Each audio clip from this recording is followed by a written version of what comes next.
WNBA Analyst reacts as Caitlin Clark confirms Indiana Fever Big Three return. Caitlin Clark, during her recent appearance on NBC, confirmed that signing Kelsey Mitchell back was one of the top priorities of the Fever ahead of the 2026 season. This statement came as a relief to fans who were concerned about Mitchell's future with the Fever as she enters free agency. While the retention of the all-WNBA trio, dubbed the Big Three, seems like a season-winning move on paper, a WNBA analyst has pointed out the financial pressure the Fever would eventually be under if they went ahead with it. Commenting on the statement made by Caitlin Clark, Rachel Demita said, "A lot of Fever fans have been worried if the Big Three will be able to return to the Fever because of the new WNBA and how the salary structure is. Each team can only have 2 max or super max contract players. So that becomes difficult when you have these 3 on the team." She continued, "However, for this year, Caitlin Clark is still on her rookie deal. She's not eligible for a max contract until next year.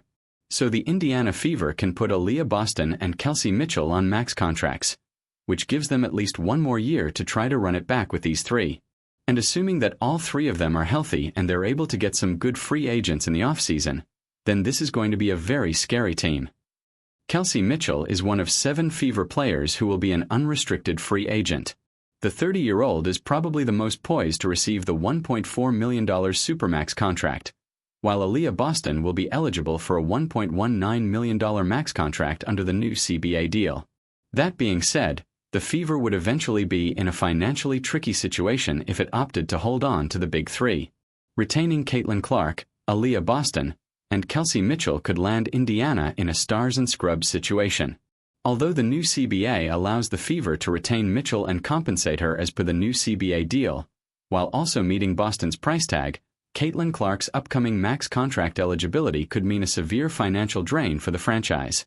Clark is eligible for a projected $1.3 million max contract in 2027, and accommodating her with Boston and Mitchell would force the team to allocate 65 to 70% of the salary cap to just these 3 max-eligible stars. It would also land Fever in a stars and scrubs situation.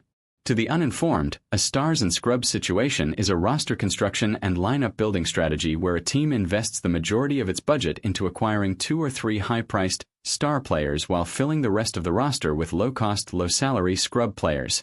This approach banks on elite players to score massive points, while relying on the low-cost players to provide just enough value to stay competitive. Popular in fantasy sports, the move sacrifices consistency for the chance to win with a massive point total. However, the strategy is high risk and volatile.